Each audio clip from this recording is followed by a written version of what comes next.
Look at these beautiful magical wands. Would you believe that these started life as just a piece of dowel and a whole load of glue? Well, they did. And I'm going to show you how to make them and how you can make your own magical wand for whichever purpose you want to make it for.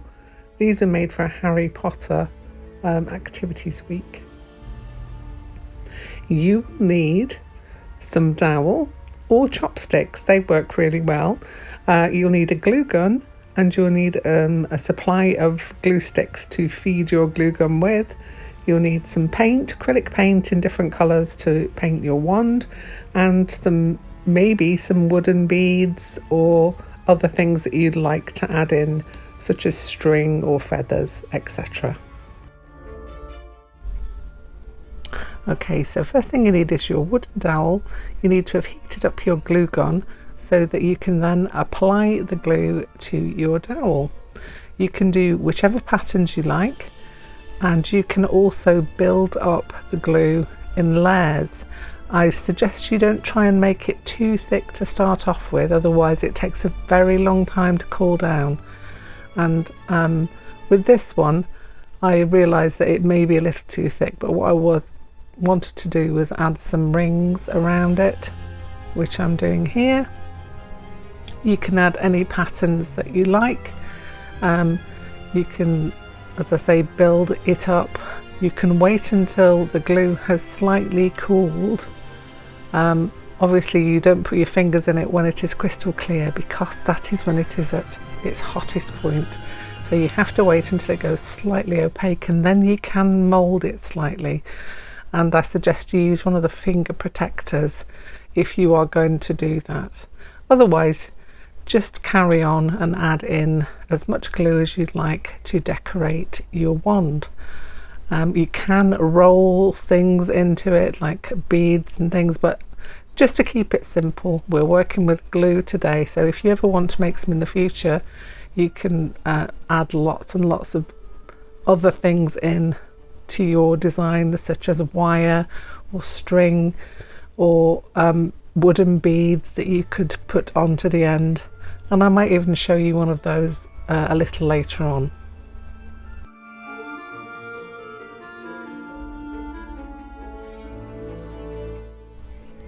Here I am creating a spiral that's going down by just simply twisting the dowel and holding the glue gun in one place, and then you can spiral your glue string all the way down to wherever you want it. Be careful to keep your work over your mat. Here I'm testing the end of it to see how hot it is.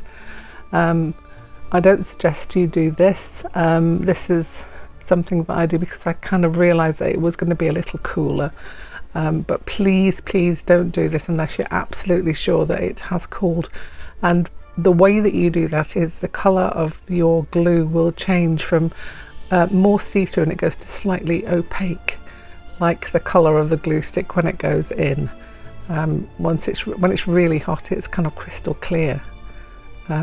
So you have to be very careful about not touching it then. I'm trying to get rid of some of mine off the end of there because I realised I've got too much on for what I wanted to do, which was to add on this bead onto the end. I wanted that as part of my handle, and when you push it onto the glue, it also makes a nice little ridge around the edge which holds it in place. Now I'm adding in more glue on top of the glue that's previously dried, and this is something that you can do.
Here I'm moulding the cool down glue and getting rid of those little strings. And also, if you've got any little bits that you take off and or have dropped onto your mat, you can add those back in, and you can make this in an organised way. If you want to, you could actually draw some shapes onto the Teflon mat that's underneath in order to use those to clip in. Don't forget to keep reloading your glue gun as it starts to stop going through, because you need something to push through that glue. So remember, if you find it's not going through, that's probably because you've come to the end of the glue gun and you need to add another stick into it.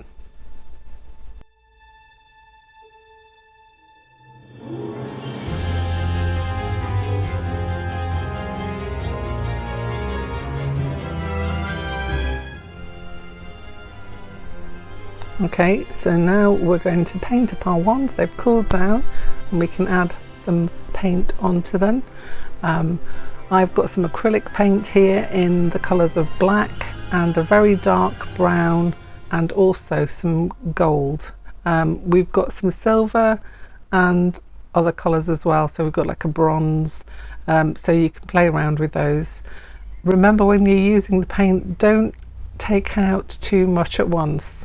Only take out as much as you think you're going to need. It doesn't really take that much. What I'm doing here is blending together a black and a brown, so I've got kind of a really dark colour. I didn't want it to be completely black, I wanted it to show some of the brown as well, so I've mixed two together. I'm just dipping my paint into both of them and literally making sure that I'm covering the whole of my wand with the paint, getting into all those little nooks and crannies. You can go in with a second layer over the top, but if you can fill in most of it with the first layer, once you've added on some details to it, then it should be fine. So try and get as much on as the first layer as you can. Obviously not too much, because you don't want it to be dripping off your wand.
Here I'm resting it on the side of my water jar just so that I can finish off the end of it without getting paint all over my hands.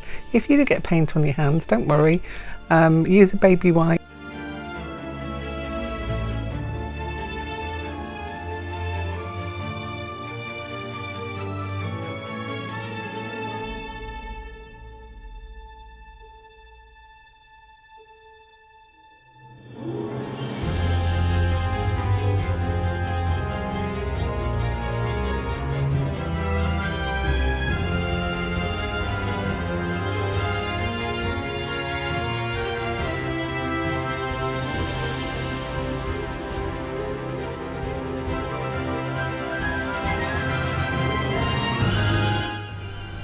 I'm painting up the second one now. I've got enough paint on my palette there in front of me in order to paint both of these. So half of the amount that I put down would do your one wand.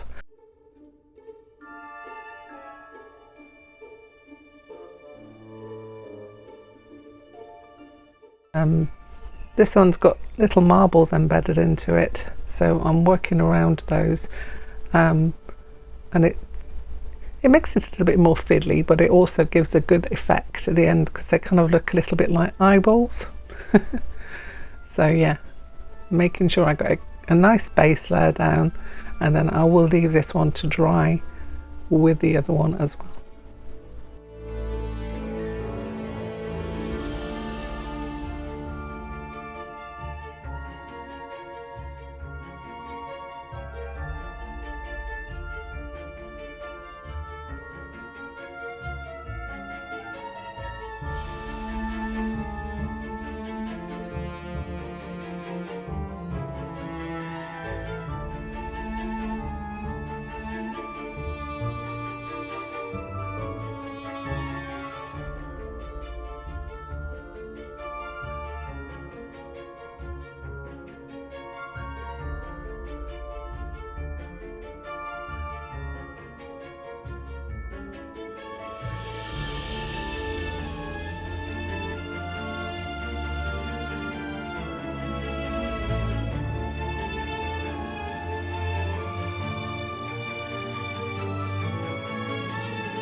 Once you've finished painting the whole of your wand, then you could do one of two things. You could leave it to dry for a little while before you put on the finishing touch, or you could use one of the heat guns to very carefully dry off your piece. Again, this is something that you want to do where your fingers aren't in the way, so it needs to be on a protective place. Okay, so this is the final layer. My two wands here have dried off. I'm putting a very small amount of the metallic paint. In this case I've used gold, and I'm just going to dry brush this over some of the highlighted areas of my wand, just to give it some sparkle, just to give a bit of interest, and it just ages it a little bit and makes it look a bit more magical. And I'm going to do this on both of them. We have got some silver, so if you used black paint, then silver might look awesome on that as well. Also black and gold look good. We've got a bronze paint, so if you've used a brown base for your wand, then a bronze could go over the top of that, and it just adds a little extra magic onto your piece.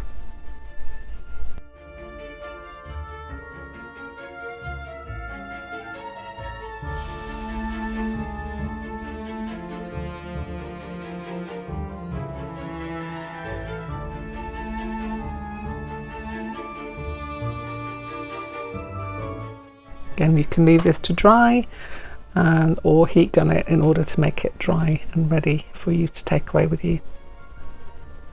And there they are, completely finished. So I hope you enjoyed that. Here they all are laid out like I showed you at the beginning. You can add in to your heart's content, and it is very addictive. You'll end up with a few of these, so hopefully you've got a few friends you can wave wands with and have a duel. Don't forget to like and subscribe, and I will see you very soon for more magical stuff. Bye!